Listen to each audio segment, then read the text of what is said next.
All right. Good afternoon and good evening, everybody. We greatly appreciate you joining our Zoe Rogers Speaker Series event for September. We have a wonderful topic and some great panelists and a moderator today. Before I introduce the panelists and our moderator and hand it over to Jason, just a couple of technical administrative things.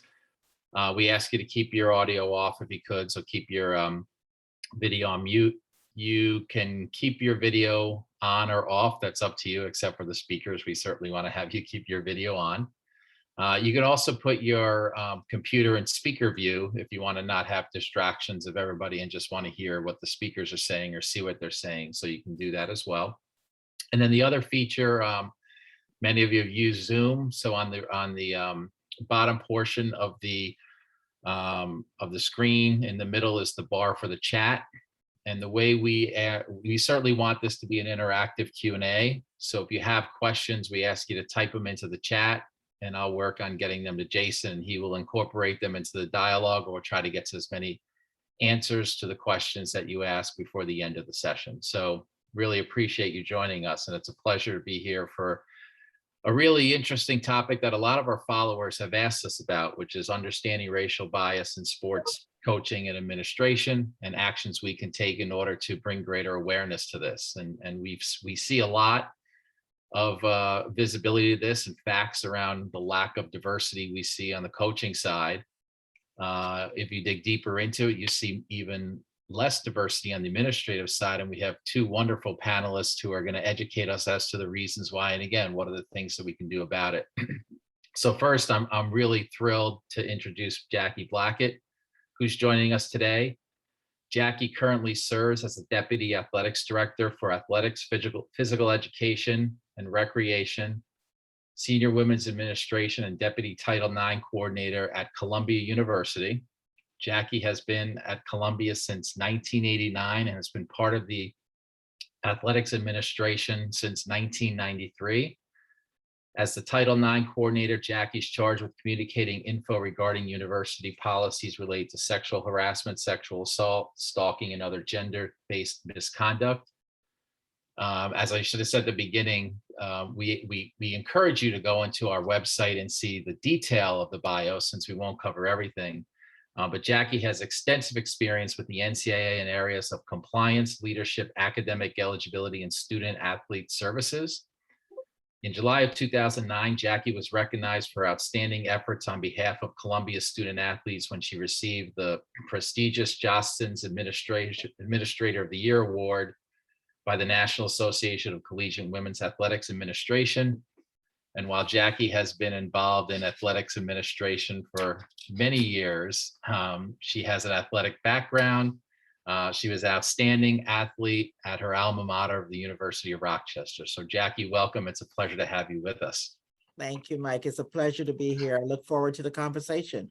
Wonderful. Thank you. We also have, many of you know, Coach Joe Jones, CommonBondz board member. Joe is in his 11th season as the head coach of the Boston University men's basketball team. Joe has been recognized by hoopshd.com as the Patriot League Coach of the Year 2 of the last 3 seasons. He's the #2 all-time winningest men's basketball coach at Boston University. Prior to Boston University, Joe has a very established track record at some great schools. He was the associate head coach of men's basketball at Boston College. He was the head men's basketball coach at Columbia. And he held assistant coaching positions at Villanova and Hofstra.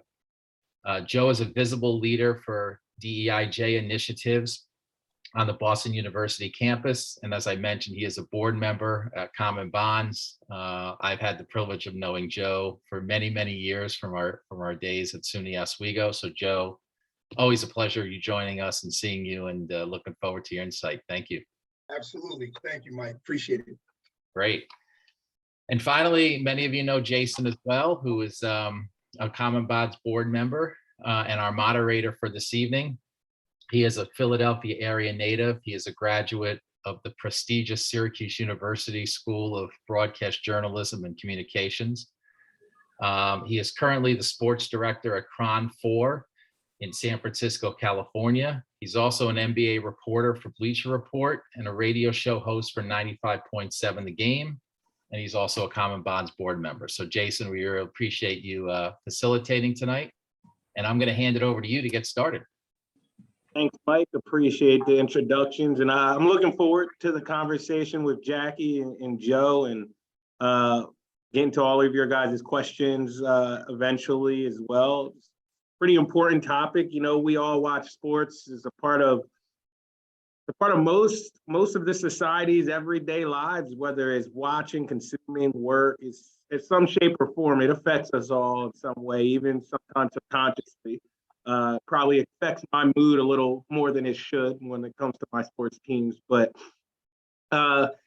you know, when it comes to coaching and then even some of the higher positions, administrative positions within the coaching and sports world, we don't see too much diversity, and we'd love just to dive kind of into the why, the how, the what, when it pertains to that. And who better to speak with than Jackie and Joe? I guess I'll start with both of you guys, Jackie and Joe. Can you just tell us why you guys decided to get into your careers that you hold now, and what was the motivation? And then we can talk about the struggles in a second, but I guess for both of you, what was the motivation behind getting into the line of work you guys are in? I'll kick it off. I grew up in a Caribbean household. I was born in the Caribbean. And for those of you who watch Harry Potter, is very much a Harry Potter sort of existence. And so in addition to academics, you also have to belong to a house system that espouses athletics. And for me, you know, my choices were limited. It was cricket, it was soccer, football, it was netball, and it was athletics, track and field. And I gravitated towards track and field. So that was my foray into it.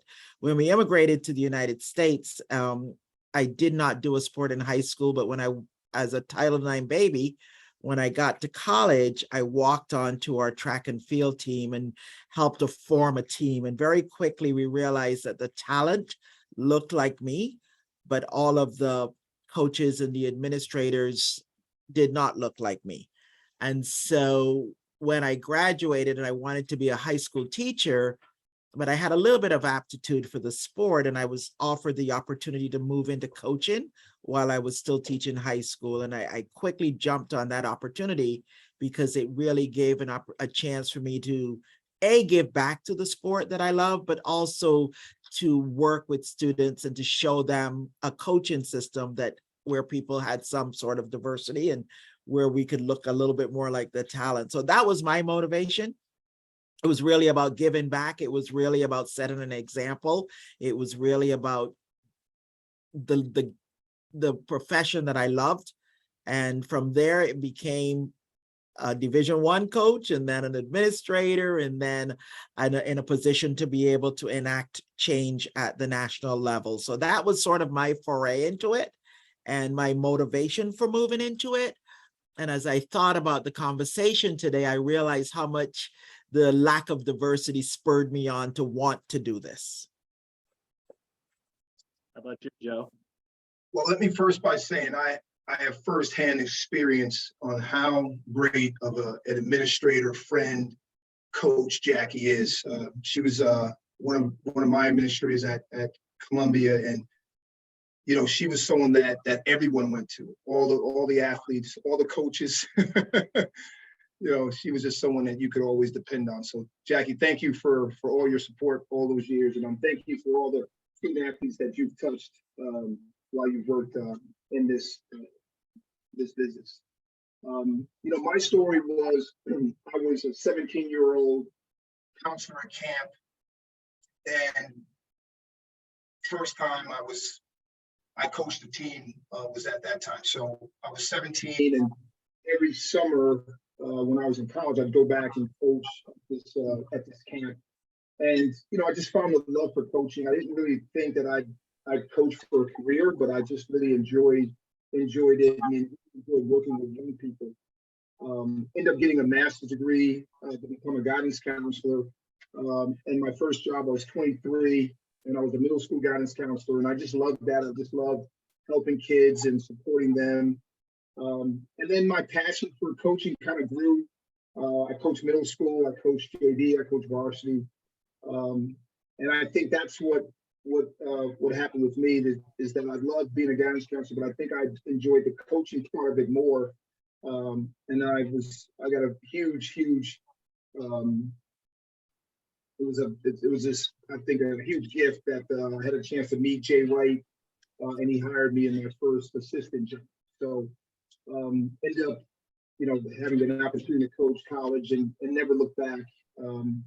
And just really thankful for the opportunity. But like Jackie, I feel an obligation to support, all my kids, but definitely want to be a role model for all African-American coaches and athletes, and support them in any way that I can. And it's given me a lot of great moments that I've been able to do some things, I think, to kind of impact other people that look like me.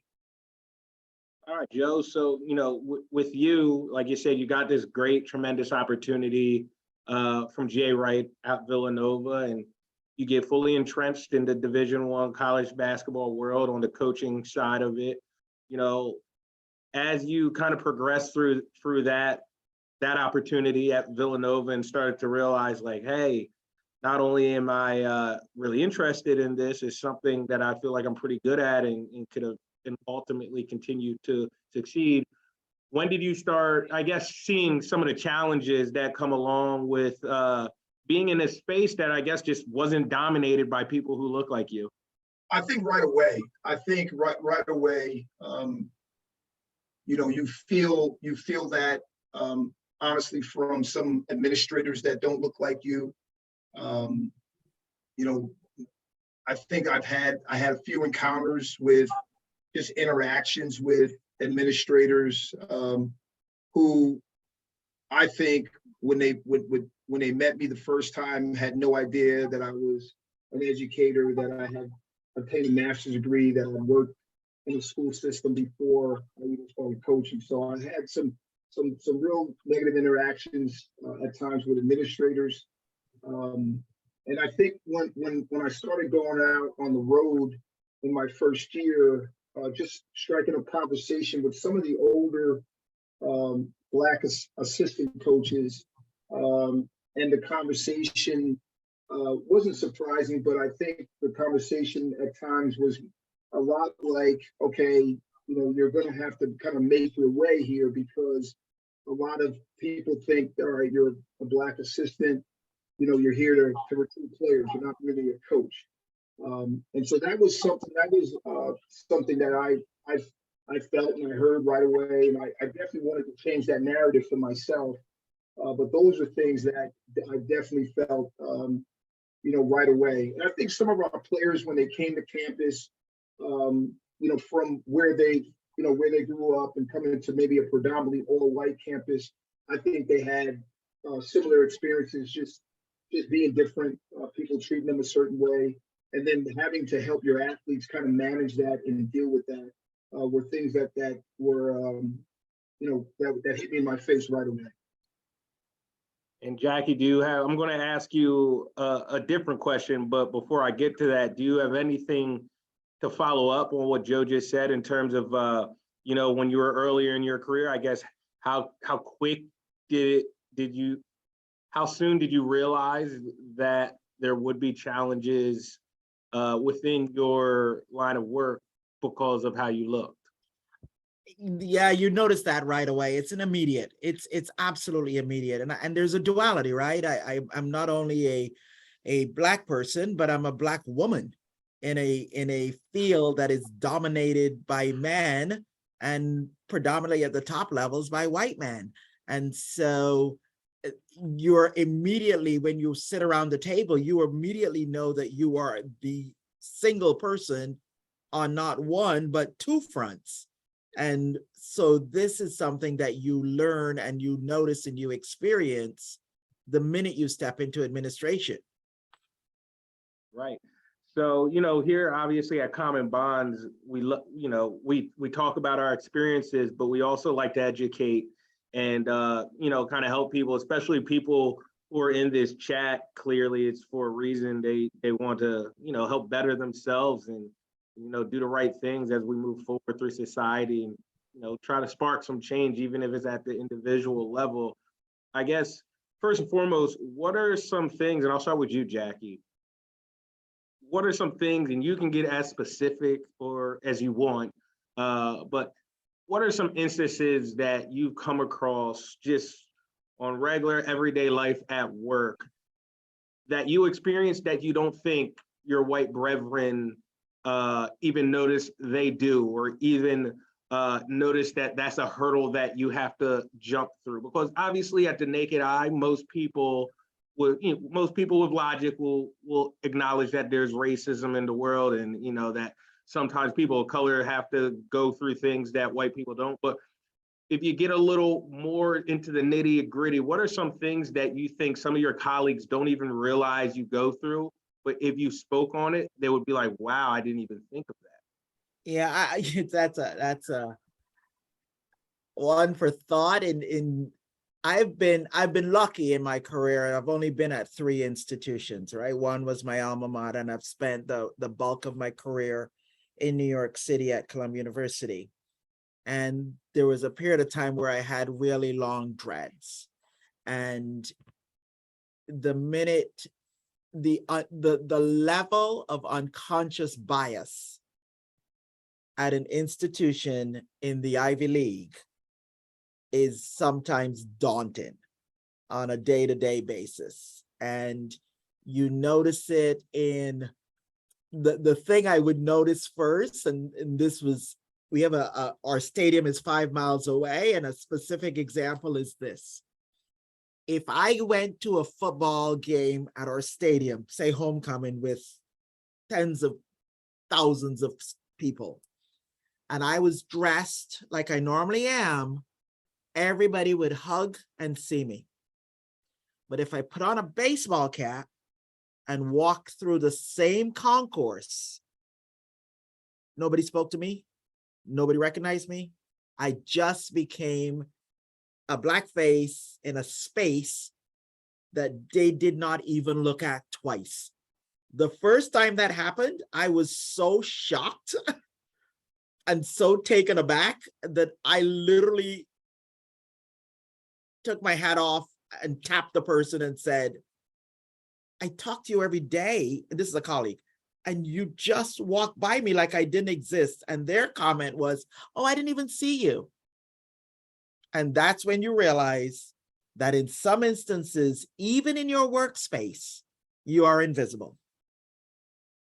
And if you do anything out of the norm that is expected, you become even more invisible. And so that's one of the first things that you notice, that I would say is a stark reminder of the work that needs to be done. The second example of that is when you're sitting in a room of decisions that has to be made at any level, and there's something that comes up that addresses Black and brown students or women, you immediately get turned to as the spokesperson. And it happens subconsciously for most, but very overtly for a majority. And there are people in the room who are probably more equipped to handle the conversation about injury, or the conversation about academics, or the conversation about coaching. Now that I'm longer in my career, there are a few that can do that. So I actually step up and let them know that I know my stuff. But back in the day, immediately the conversation, we could have conversation with other students, and others would be asked to opine on that. And the minute the conversation turned to somebody who was of color or a woman, all of a sudden I was invited into the conversation. Right. And so for me, Jason, those are the things that you fight daily. And I'm not really bashful. And so I have learned how to be authentic in my, listen, we're not playing that game today, conversations. Right. And then how about you, Joe? Same question. I would say, dealing with, and this is overall my overall experience, not just here at BU, but I think dealing with some alums trying to raise money and it becoming a little more challenging. You know, you're not being asked to go golfing or asked to go out to dinner or asked to, you have to really work much harder at those relationships in order to gain confidence and gain a level of trust with alumni. I think that's one of the areas where I've had to really work hard in order to gain trust and for people to really believe in what I'm doing. And coaching, you know, you've been fortunate enough to hold your position for a while. You know, you do a great job and all those things.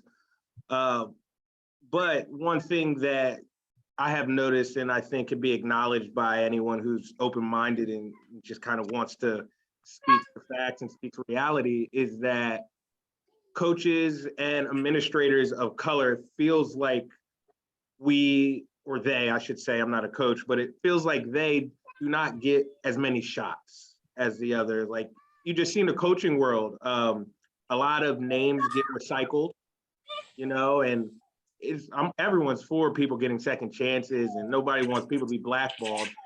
But it feels like people of color don't get recycled the way some of our white brethren do, both at the coaching ranks and at the administrative level. As someone who works in that space, and I'm sure has friends, coaching friends of all colors, creeds, sexes, how do your colleagues feel about that, especially your Black ones? Is that something that you guys all agree with too? There's no question about it. That, you know, that is a very difficult thing to handle. You know, I think my brother's a prime example of someone that, if you look at his resume, he's won 5 championships since he's been at Yale. He's won, I think, 3 out of 5 years and hasn't had an opportunity to coach at the BCS level. You have people that have done, I think, pretty good jobs in the jobs they've done, and you know, they've gotten fired or let go and never to be heard from again in terms of coaching at a Division I level. And then you see other colleagues that are, you know, that are white, that have been caught cheating, and they've had some success, and you know, they may get ousted because they've been caught cheating, but those coaches get recycled pretty quickly, you know, and you see it time and time again. So it's very disheartening. It's something that you really have to work hard to try to overcome, but it's out there, and it's, you know, and it's in plain sight. You know, it's funny, 56% of the players in Division I are Black, but only 29% are, you know, Black, are held by Black coaches, the head coaching positions.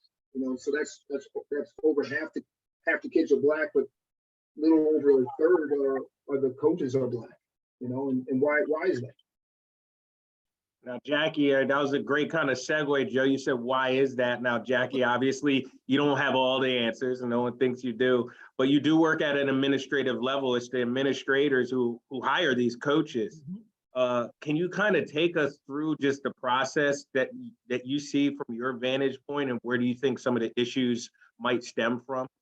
I think some of the issues stem from intentionality versus check the box, right? If you want to say, we have hired a Black coach or a Black head coach, and you've checked that box, if that Black head coach then makes a mistake or doesn't meet your whatever your criteria was, and that person has to be let go, a lot of times what you see in administrators is that, well, we've done that, we've checked the box, we've done that. And so when you talk about the recycle, it doesn't go backwards because we've already checked that box. If the intentionality is to make sure that that your administrative mosaic represents and looks like your student athlete population, then you have to go back and say, well, I have to make sure that we are intentional in how we hire. And every time you're intentional in how you hire, right? That's not to say you only hire Black coaches, but it means that you always make sure that you have interviewed and that you have given those Black coaches an opportunity to shine and an opportunity to have a chance at the job. But a lot of times in our profession, it's a check the box. I have checked the box, as opposed to this department stands for this, and the intention of this department is to make sure that from the top down, there is representation that is at every layer that is the same. And most administrators, most athletic departments don't operate under that guidance. Now, just to kind of compound on that a little more, through your experience, and then Joe, obviously you can chime in as well. And this can be for a number, honestly, a number of professions, not just the coaching professions. You hear when decision managers or decision makers and hiring managers are going through their applicants, you tend to hear that they don't have a quality of applicants that are people of color. And, they're limited to this and they're limited to that. What are ways that you guys think these decision makers and these hiring managers can go out and, actually go out and get quality applicants that are people of color? Is it as simple as just them putting more effort into it? Because, I feel like there's a disconnect. Well, let me say this. I'll say this just in coaching. Over half the coaches in Division I are Black assistants, but only a third are head coaches. And so all you have to do is open your eyes and, reach out to more Black assistant coaches that fit the criteria that Jackie's talking about. They're out there. You have to work for them. So there's a two-prong approach, right? You like all things, you develop them. You find the young administrators or the young coaches or the young, as Joe says, assistant coaches who have that skill set, and you develop them and you give them the tools necessary to be able to succeed. The other prong of that is that you have to realize that your playing field is not equal. And so if you're only looking for people with a certain level of experience, well, you've just cut off because we've never given you. So it's that catch-22. We haven't given you the experience, but I only need people with the experience, but you don't have the experience because I've never given you the experience. And so you end up in this circular argument of an impossible task. So you have to think about, okay, all things being equal, which we know they're not, here's an opportunity to let someone have that chance to grow in the ways that may actually surpass the person who had that experience, but you have to give them the opportunity. And so you have a two-prong approach. Either I develop them, which I love to do. So we develop and we mold and we grow, and that's the educator in me. Or we make sure that we give them the opportunity. But the problem with giving them the opportunity is you have to then support them. And you have to maybe support them in ways that requires a little bit more effort because they haven't had this opportunity before. Right. And yeah, so the main message I heard right there, just for everyone who's listening, is, people have to be intentional about some of the things they do. It might not always be easy, but you have to be intentional, and that'll help spark some change. Now, Joe, we had a really interesting conversation last time you spoke, and you mentioned, it kind of segued me perfectly into this point. You mentioned how, I think you said about 56% of coaches are Black assistants. Correct. And so in those roles as assistant coaches, a lot of these, these Black coaches, one term that we've heard or phrase that we heard, they become like the recruiting specialists. And, they're bulldogs on the recruiting trails. They get their guys, they're relatable. But that almost hurts them, that because then when you go to hire a head coach where I guess maybe administrators are looking for what's his game plan, what's his X's and O's, what's his strategy like, how does he manage and lead other women or men? They either these guys who have been helping the head coach sign all these great recruits, either one, don't have that experience so much because they're on the recruiting trail 60 hours a week, or they just don't get heard in that light. How you as a head coach, Joe, my question is, my long-winded one is, how do you, since you're aware of these issues, how do you handle your assistants who probably are on the trail going hard? How do you handle them while also making sure that they're heard in other capacities and they are attractive to other programs when they want to move up to lead their own programs? Well, I'll say the first thing that I've done, I've been a head coach that have really recruited hard.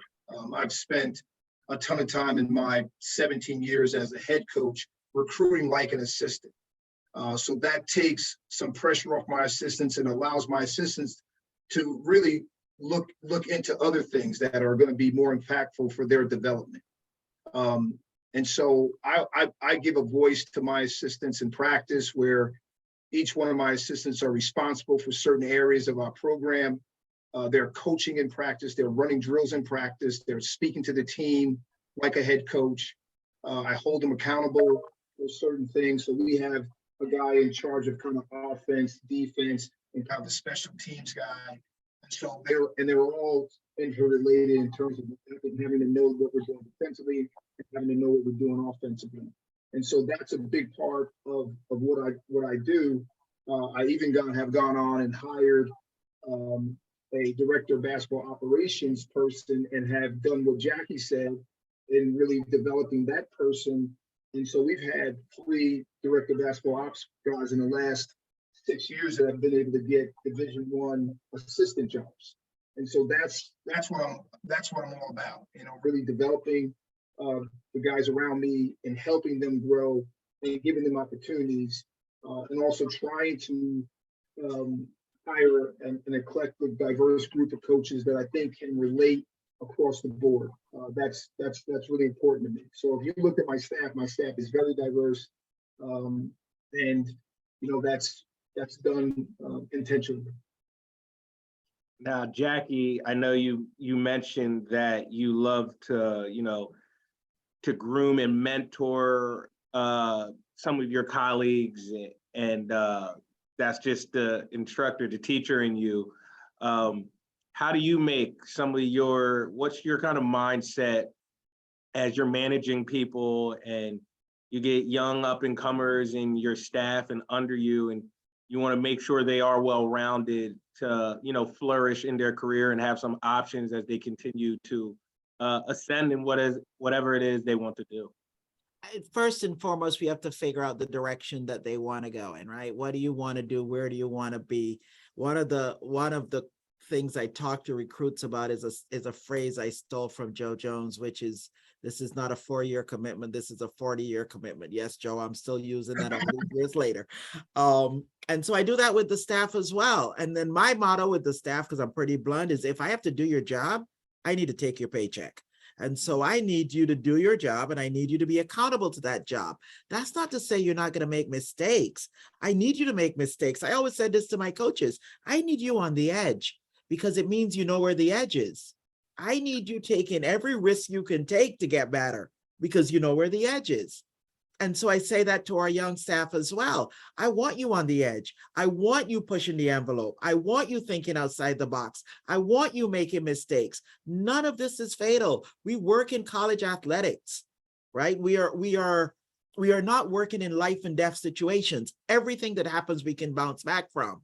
But if you are so afraid to step out and try, then this is not going to work. And so for the people that the younger staff with whom I work, I always say to them, just do your job. You define the job and do your job. The sky's the limit on this. The more you do in our profession, the more you do, the more you get to do. So just step up and do your job. Otherwise, just give me your paycheck and go sit in the back. Yeah, do the job you get paid to do. Now, I guess, you know, for just some people who are here listening and watching, if you guys could give just some advice as to, I'm trying to think of the best way to phrase this. So if you guys could give some of our audience just advice on, we already gave the part of you just have to be intentional with some of the things you do as it comes to your hiring practices. How about in just in terms of being a colleague and being aware of who you work with and making an environment that is inclusive and that makes people feel comfortable. I know I have questions, and it's kind of asked in one of these questions. For instance, I'll use a question actually to help phrase mine, because it's kind of what I'm getting at. How does the lack of diversity in coaching and administration impact your student athletes, particularly those of color? So my kind of question bouncing off that too is, what is some advice you can give to your white colleagues to help make the student athletes and the coaches of color feel more included in just a better workplace where we don't have these things where we have to take our hat off to even be noticed? Jack, you gonna give that to me? I'm gonna give that one to you first. I'll jump in. I think I will say this. I think our athletic director here, Drew Maricello, does a really good job of getting to know all the students, first name, approachable. And I think that sets the tone for our department. And we have a long way to go. We have a lot of growth that needs to be had. But I think that's the basis of who we're trying to be and who we're working towards. I would say, to answer that question from a coach and an administrator and a mentor standpoint, I think you've got to be open in terms of having conversations to kind of see these young people of color and hear them and talk with them and be someone that they can depend on. And you don't have to have all the answers, but you definitely have to set time away to have conversations, and don't be afraid to have the tough conversations and educate yourself on really what's going on, you know, and what has gone on in our society. And so when people come to you and talk with you, you know, you're educated in you know, some things that they're going through. It's not the first time you've heard it, or you don't understand really where they're coming from. I think sometimes people really don't have an understanding of why young people of color feel the way they do. And a lot of it is that they've been blinded and they haven't wanted to have the tough conversations or do the research to really understand what's really going on in our society.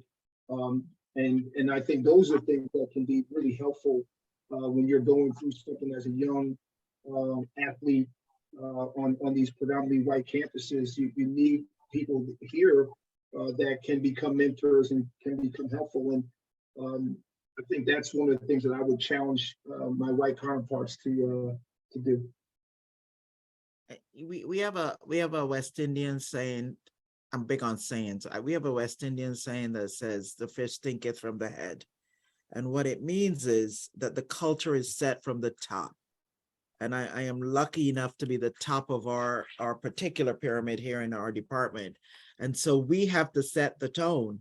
We have to set the culture. And I have a white athletic director, and he's actually from the Midwest. And so, and Joe, he's worked with Joe at Villanova, and then so they know him as well. But we have to set the tone that then trickles down to our department. And so the advice that I would give is that you have to make sure that your colleagues, and from the administrative side, you have to make sure that your colleagues understand that it's not your job to make them comfortable. It is not my job to make you comfortable. It is my job to be authentically me. It's not my job to be rude or disrespectful either, but it's my job to be authentically me. And then you have to then respond to that, and you have to own your response to that. and as you struggle with that interaction, that's a conversation and a difficult conversation we can have about why you may struggle with that interaction, but you have to own that. That is yours. I own mine. You have to own yours. So that's one of the things that I would give as advice to young administrators who are navigating their way through departments, and to coaches, because I spent 15 years as a coach. You know, the first thing you learn as a coach and an educator is if you don't reach them, you can't teach them. And my struggle now isn't necessarily one of race, it's one of generational, because I'm older. And so this Gen Z generation that we're dealing with, and how do you reach that generation? And I liken that to the race conversation, because you have to understand the person that you're trying to coach, and that people here learn, they bring different experiences to the court or to the track or to the swimming pool, and you can't dismiss those authentic feelings that they're bringing. You have to embrace that, and you have to reach them a way that they can receive the message and the lesson you're trying to teach them. So the first thing I talk to, and when I mentor people, I'm a big Hamilton fan, so it's like, talk less, listen more. Right. Let them know what you're against and what you're for, right? Just listen. People tell you everything you need to know if you only but listen. But Very most people true. don't listen.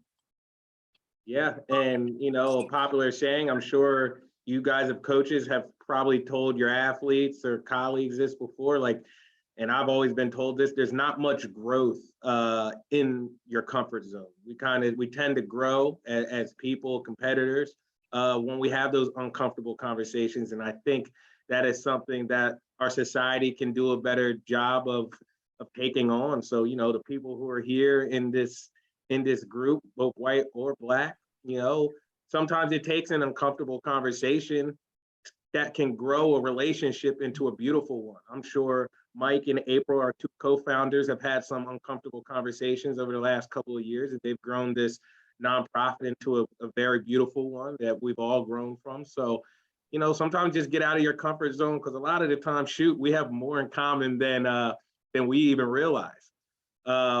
So before we get to questions, we're almost at about 3:45, and we try to keep you guys for about an hour. Before we get to questions, I just want to ask Jackie and Joe, is there any broad message that you guys would like to get out before we start answering some of these questions? It is a fantastic profession, because it really gives us the chance to touch on every aspect of society. It is a microcosm of the greater world in which we live, and the ability to shape and the ability to open up worlds. I always say to some of our kids, we are making generational change when I recruit you to Columbia, but it's not going to be an easy transition. And so no matter how daunting it may feel sometimes, and no matter how much you may feel like you don't understand, know that this all matters in a way that you may not see right away, but it matters. What Joe is doing matters. And they may come back with their kids 10, 15, 20 years from now and get it, but it matters. And that's what makes sport in America, and sport at our level, so much fun. You know, I always looked at myself more than just a coach. I've looked at myself as an educator, as a mentor, as a friend. That's the way I see myself. And I hope that more coaches see themselves that way, because that's, as Jackie said, that's the work that we're doing. I think to be able to use an education and the experience here to better lives, that's what we do here. That's what we're all about, is the total development of the student athlete. And I just love what I do. You know, my wife teases me and tells me I'm never gonna retire. You know, I just love what I do. Absolutely. All right, cool. So Joe and Jackie, thank you. And let's get to some questions. Right here from Sherry. Describe the pressure that you face to win versus doing the right thing How are you treated? Sherry gets right to it, Sherry. Yeah, what's that balance like? And then, you kind of hit on it earlier, but how do you feel like you're treated by big donors and alumni? Well, first, I think I get treated pretty well. I think there's always room to grow in that way. I think I've established myself now where people know me and are comfortable, working with me. From a pressure standpoint, there's a lot of pressure. I think any coach would tell you that. There's a lot of pressure to win. There's internal pressure that you put on yourself, and obviously there's pressure to win on the outside. With our administration, you always feel it. And I've used that as a positive, honestly, to work harder and kind of put our team in a position where we can be successful. I've worked really hard on never changing my morals and my values in order to win. I think we stand for something here. Our program does. I think our staff stands for something. And so when we're kind of put in those situations, we've always taken the road of doing the right thing and not putting ourselves in a position where, we're going to shame our university or ourselves because we're trying to get a recruit or we're trying to win a game. We feel like if we're prepared and we're working hard and we're doing the right things, then, good things will happen for us. And we believe that. But, there is definitely a lot of pressure to win. There's no question about it. How about you, Jackie? Well, it's the sport, it's the profession we're in, right? Nobody goes into a game to lose it. And so the measure of the profession is winning. And so we should never be ashamed to say it. We should never make excuses for it. But it comes with core values, and it comes with a level that is not negotiable. And so, yes, I put pressure on our coaches to win, but I also put pressure on our coaches to win the right way. We just got through, we're in the process of writing the strategic plan here, and we just went through a list of our guiding principles, and we did our core values. And now the key is to communicate those and to make sure everybody buys into those. And that's the way we go out to win. I mean, I don't like to lose. I'm a really bad loser at everything. And so, yeah, we want to win and there is pressure to do it, but you have to do it the right way. And that's not negotiable. So it's easy for me. All right. Question for both of you guys. This is from Ben. Who are your mentors and where do you go to lick your wounds at the end of the day? My mentor is my father. He's a big mentor of mine. As I said, Jay Wright was a huge mentor of mine. In a way that my older brother was only a year older, has been a mentor and a confidant in this. So those are guys that I have confided in over time. To lick my wounds, I'm solo on that. I usually take that in.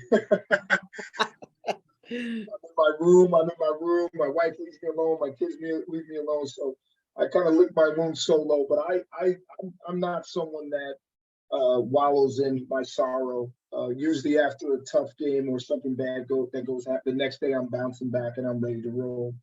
I learned that from my dad when I was a young guy. Just the ability to bounce back after something negative happens. At this stage in my life, my mentor is my 6-year-old great nephew. He finds humor in everything. And he says daily, I just want you to laugh. It's not that serious, Jackie. And so I remember him daily. I asked him to write his name the other day. He was drawing a picture and he didn't answer me. And I said, could you write your name, please? And he said, in a British accent, I'm sorry, your call did not go through. And so that reminds me, so he's my mentor, because don't take yourself so seriously. Where do I go to lick my wounds? I have always been lucky enough to have a group of sister friends everywhere. So I have a group of sister friends in my NCAA world, and I have a group of sister friends at Columbia, and we have shared common experiences. And then I have I also count Jay Wright as a friend. Jay and I started our careers at the exact same time in the exact same place.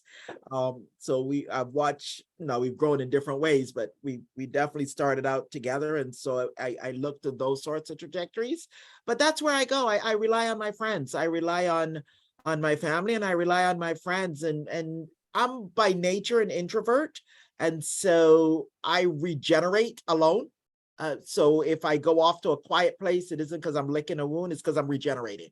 And so I regenerate in quiet and in solitude. That's how I regenerate. Cool. I have a question, and maybe there are some, because I think I might have heard of some, but you guys can probably give some more insight on this. The exact question is, why don't you see training and development programs to develop up and coming young coaches and administrators?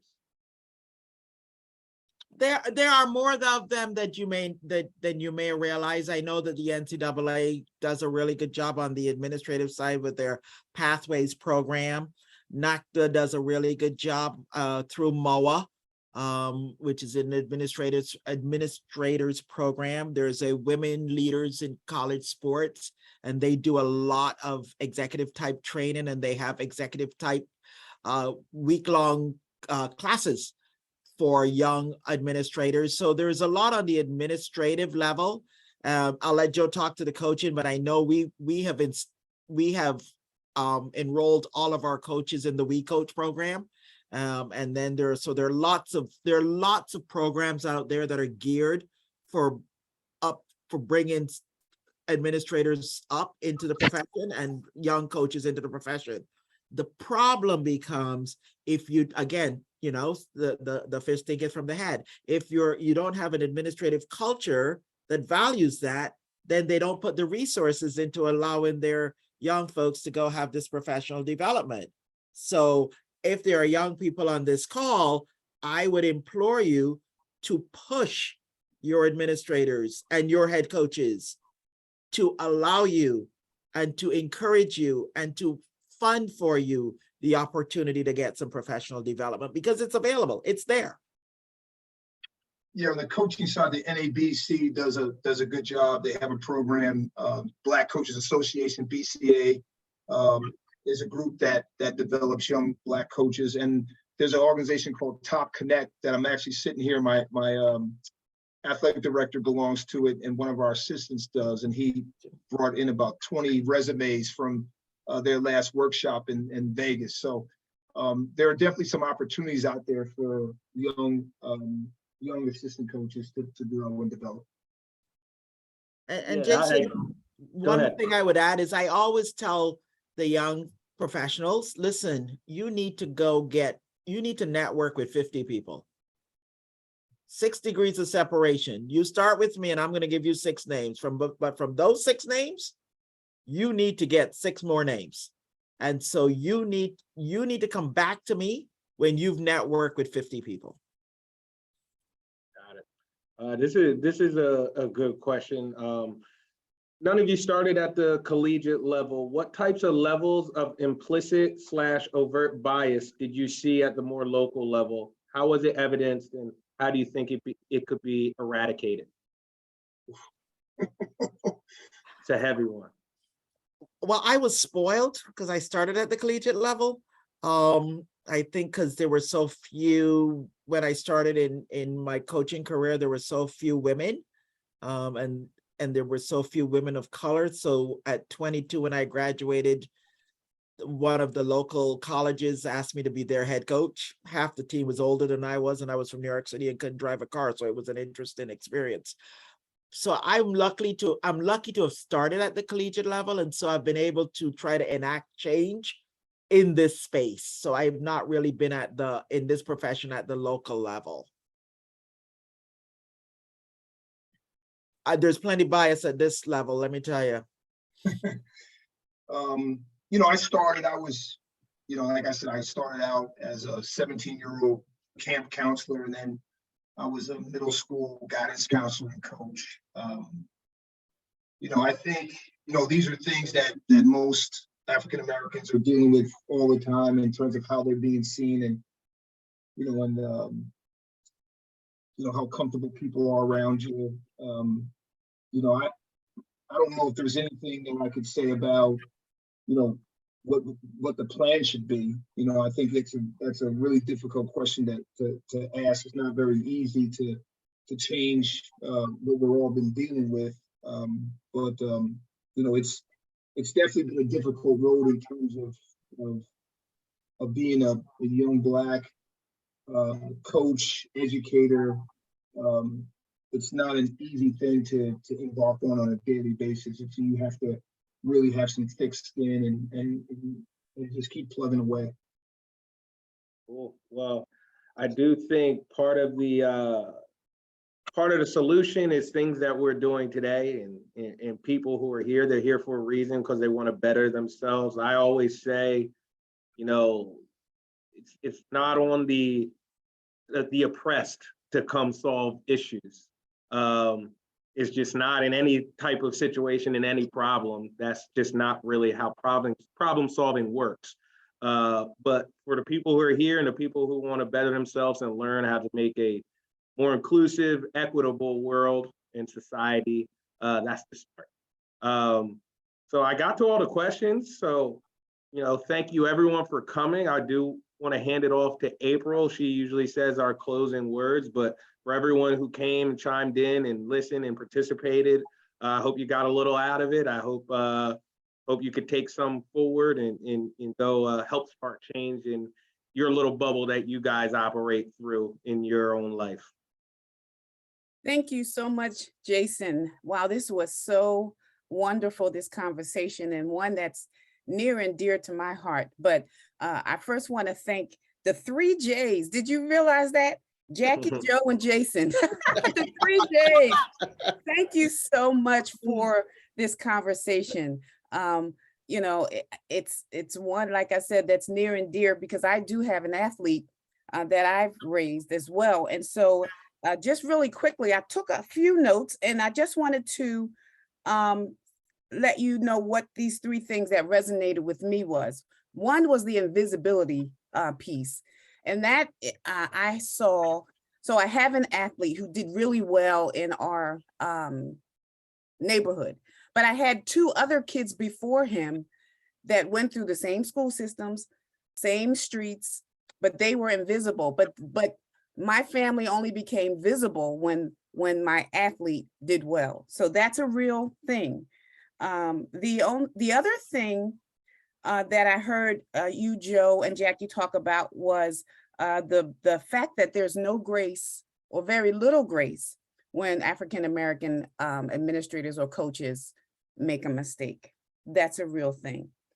And this is something that Mike and I talk about all the time. And he brought it to my attention because I had no words, or couldn't speak to this issue of this catch-22 of, so you're looking for qualified applicants of color, but there is none because we don't give them opportunities. And so I think way back when I met Mike, some of his management would tell him, well, there's no qualified African Americans. and Mike said, well, qualify them. just as a matter of fact, we'll qualify them, because he realized that it was a roller coaster. It was, there is none because you won't give them a chance to qualify them. So that resonated with me as well. And then the last thing I want to say really quickly is representation matters. It really matters. And if you guys have seen on social media lately, the Little Mermaid is now African American. And when you see the reactions of the African-American children, when they realize that there's somebody important that looks like them, it matters. I mean, it gives them a sense of, it gives them confidence, and it builds esteem in them. And it's the same thing in every profession. If we see people who look like us, it gives us a sense of esteem, and it gives us confidence, and it gives us something to aspire to. It absolutely matters. Representation matters. And so I got that and so much more out of this conversation. And I pray that you, our CommonBondz family, have gotten as much as well. Again, I want to thank you for your continued support and your continued just how you show up, how you support us financially, how you come to the speaker series. I just want to thank you, because it doesn't happen without you. And yes, Mike and I, we definitely want to model what we want to see. We want we want you to have those hard conversations. We want you to sit down and listen and lead. And so thank you for doing that, CommonBondz. Lastly, just look out for correspondence from us, because next month our topic will be voting. So that's what's coming up in October. And November, we're going to kind of deal with mental health in the African American community, mental health. So those are the topics coming up in the next 2 months. So listen and look out for correspondence from us. Thank you so much. Look to see you guys next month. And if there is nothing else, thank you again, the 3 J's, and continue to follow us, and have a wonderful night. Thanks, everyone. Thank you, everybody. Thanks, everyone.